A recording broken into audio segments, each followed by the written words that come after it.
It was supposed to be a typical evening in Ocala, Florida, a peaceful night in a quiet neighborhood where families went about their routines. But on this fateful June evening, the calm shattered in an instant. A mother's desperate cry for answers, a locked door, and then the piercing sound of a gunshot. What happened behind that door would forever alter two families and shake an entire community. How could a simple neighborhood dispute escalate to such deadly proportions? Could this heartbreaking tragedy have been prevented? Welcome to CrimeByte, your destination for uncovering the gripping and haunting truths behind real-life crimes. Here, we don't just recount the facts. We explore the emotions, decisions, and rippling consequences that echo long after the final verdict is delivered. Today, we take you to Ocala, Florida, where a confrontation between neighbors turned deadly, sparking outrage and leaving an entire community searching for answers. What led to the tragic death of G.K. Owens? What role did fear, anger, and misunderstanding play? And could this have been avoided? Stay with us as we uncover the facts and explore the devastating aftermath. For years, this quiet Ocala neighborhood seemed like an idyllic place to live, a community of families, retirees, and working-class individuals. But beneath the surface, tensions simmered, threatening to erupt. On one side stood Susan Lawrence, a reclusive woman in her 60s, known for her sharp complaints and low tolerance for noise. On the other side was G.K. Owens, a devoted mother of 4, determined to provide a loving environment for her children. AJ was well-liked among neighbors, a friendly presence whose laughter often echoed through the street. Yet, for reasons that no one fully understood, her relationship with Susan Lawrence had soured.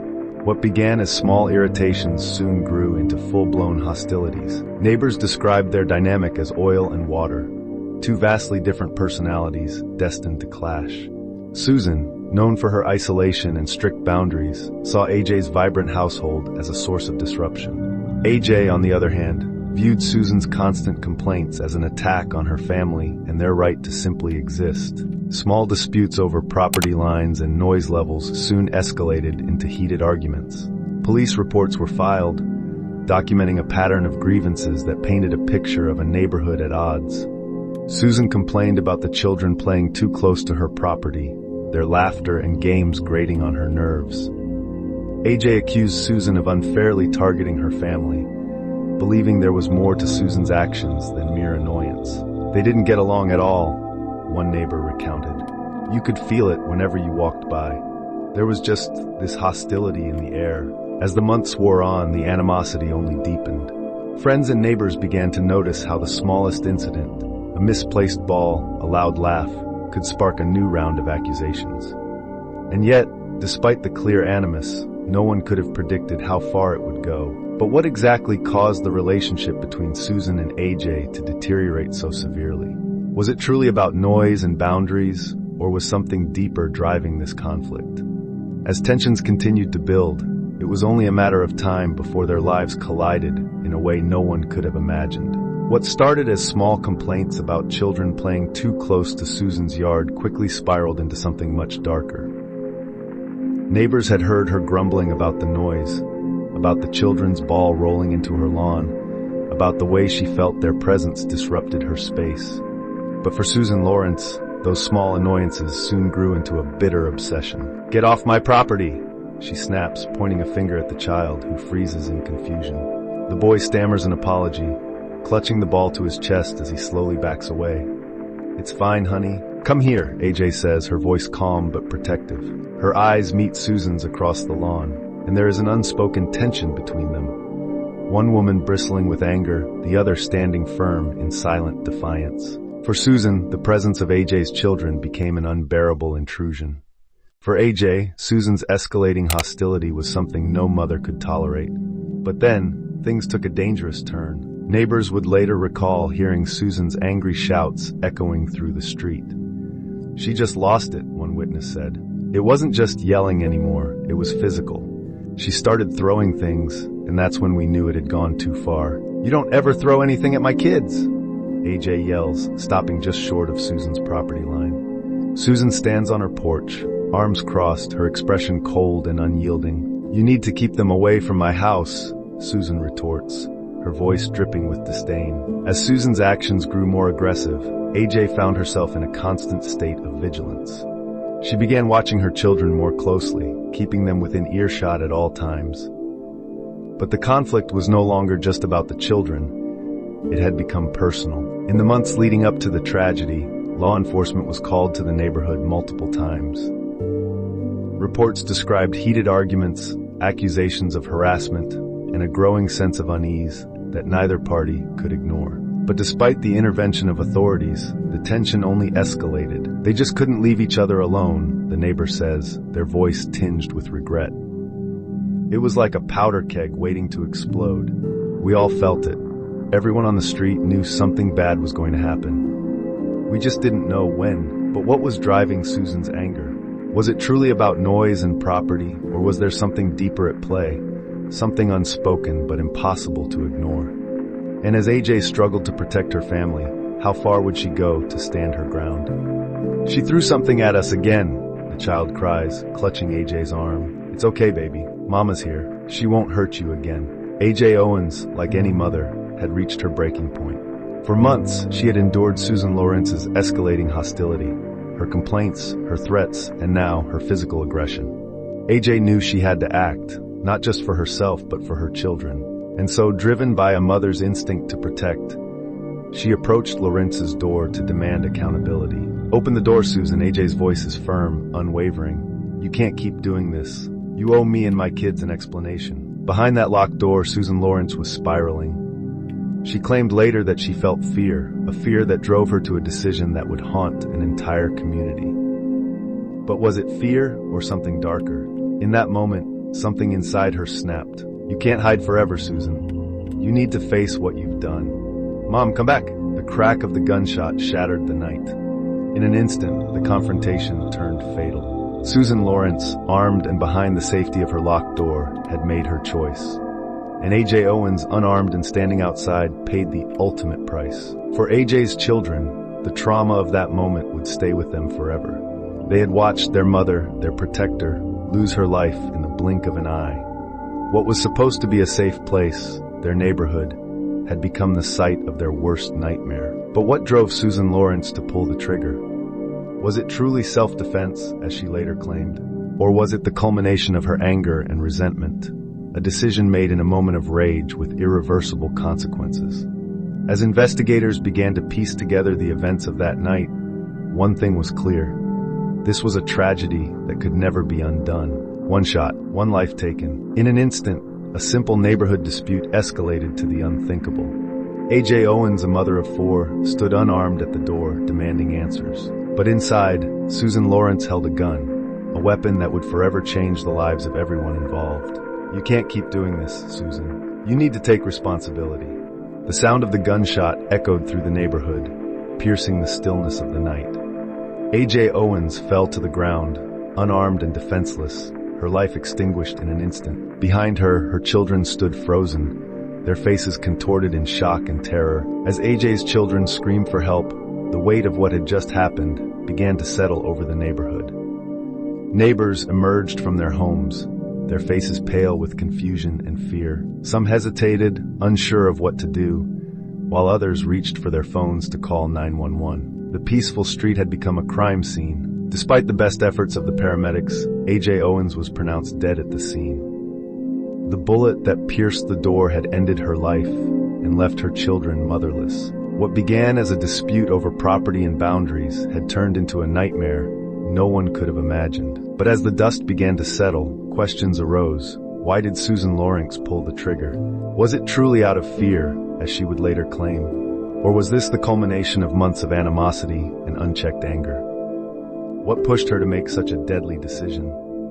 As news of AJ Owens' death spread, the quiet streets of Ocala became the epicenter of a growing movement. What began as a neighborhood tragedy quickly ignited outrage across the community. Was this a tragic accident, as Susan Lawrence would later claim, or something far more sinister? Was this the result of prejudice, fear, and unchecked hostility? The community demanded answers and justice. "My daughter was a devoted mother. She loved her children more than anything. She didn't deserve this," AJ's mother says, her voice breaking slightly. "We demand justice, not just for AJ, but for her children, who now have to live without their mother. The press conference struck a chord, turning AJ's story into a national headline. Across the country, people began to take notice.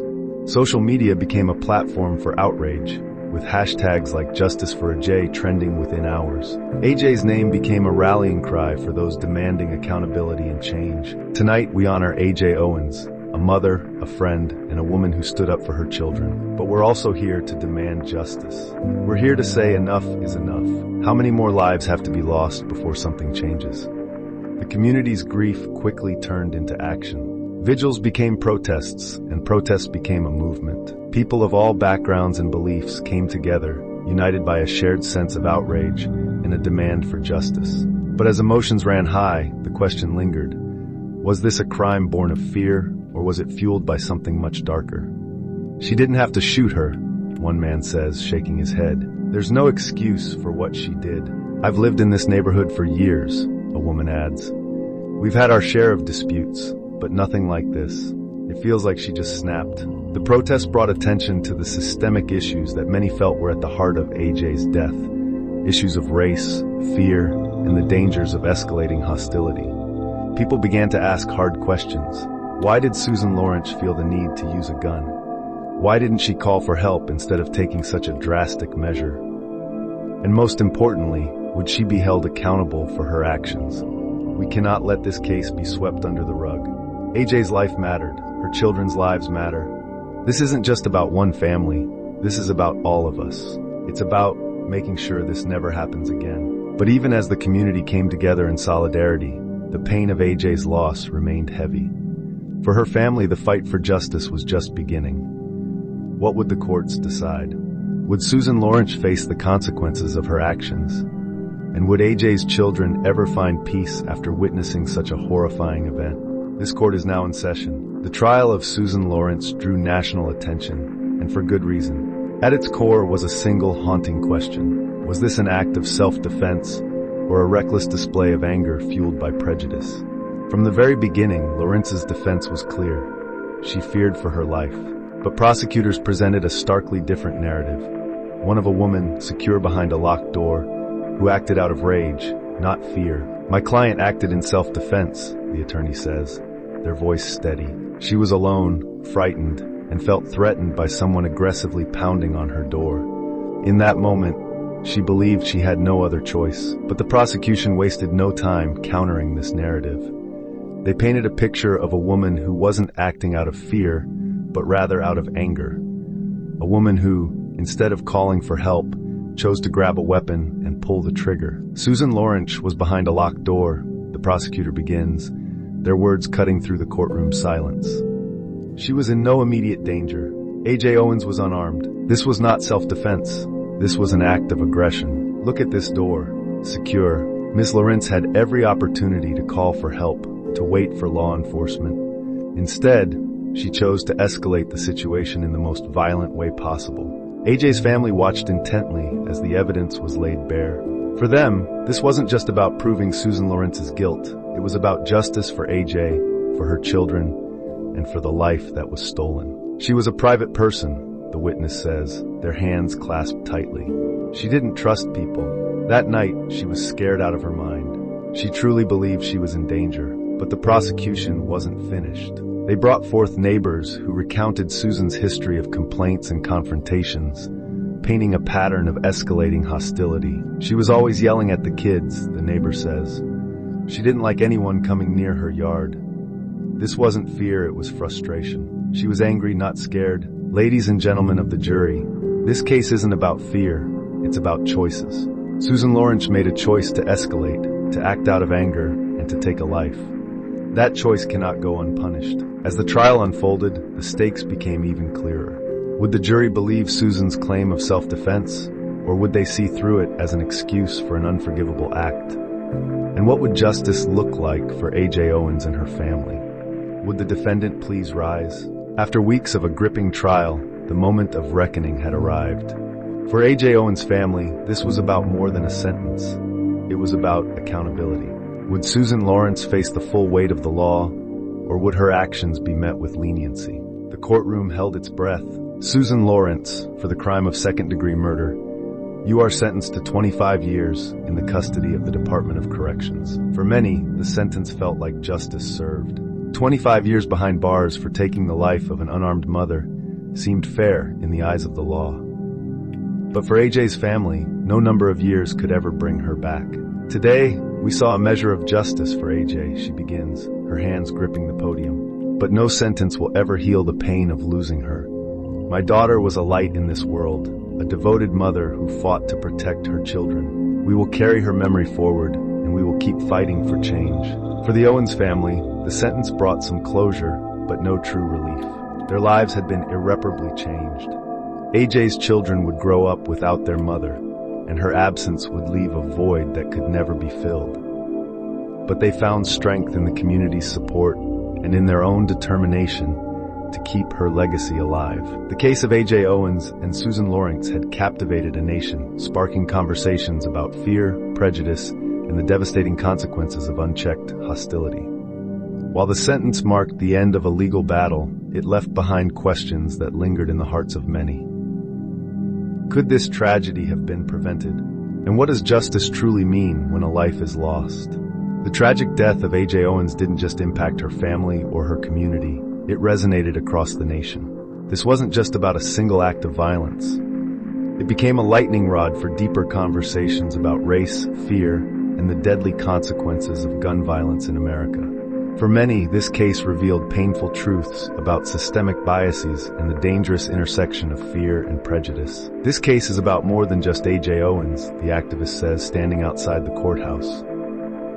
It's about how we as a society address fear, bias, and the laws that enable people to act on them with deadly force.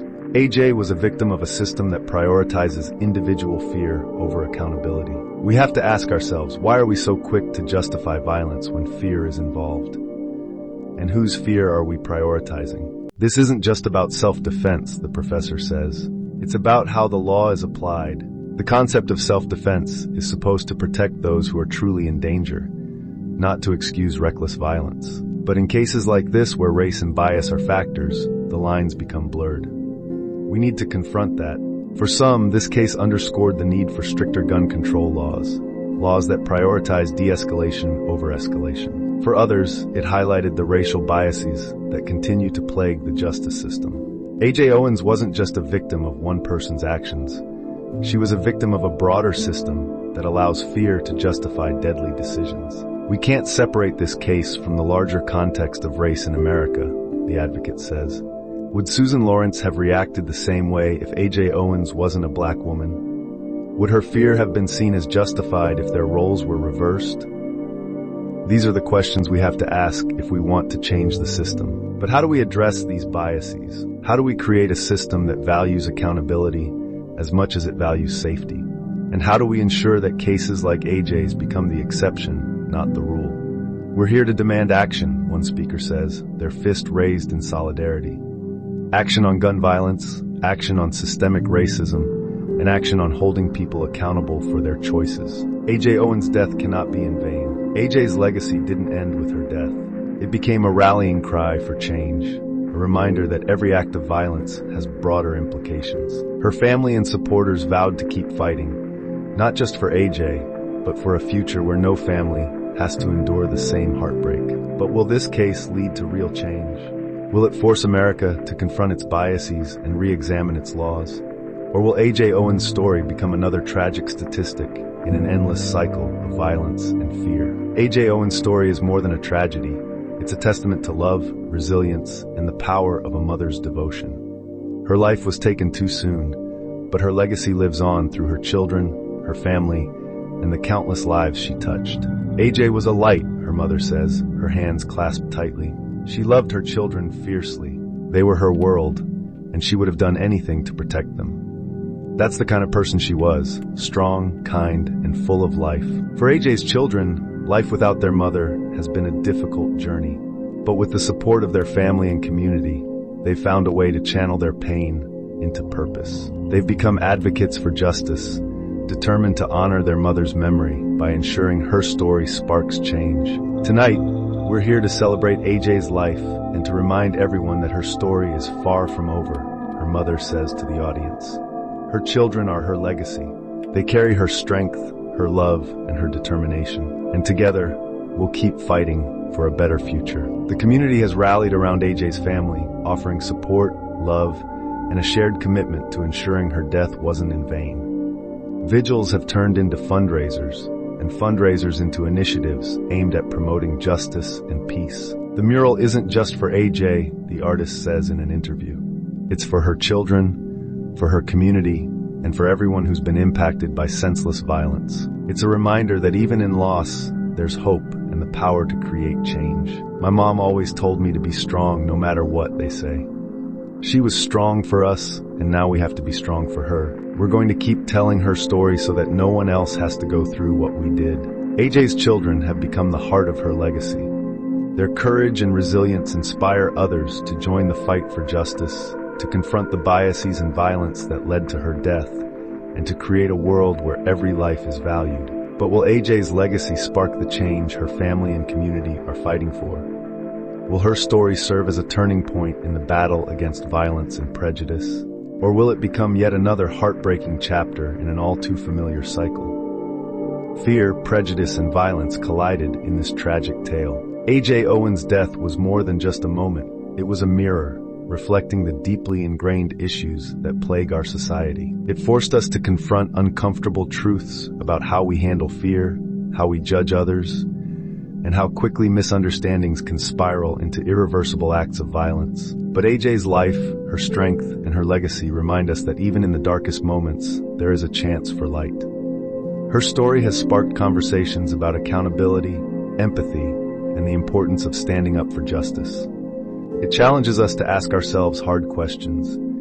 How do we balance self-defense with the value of every life? How do we address the biases that cost lives? And most importantly, how can we ensure that tragedies like this one don't happen again?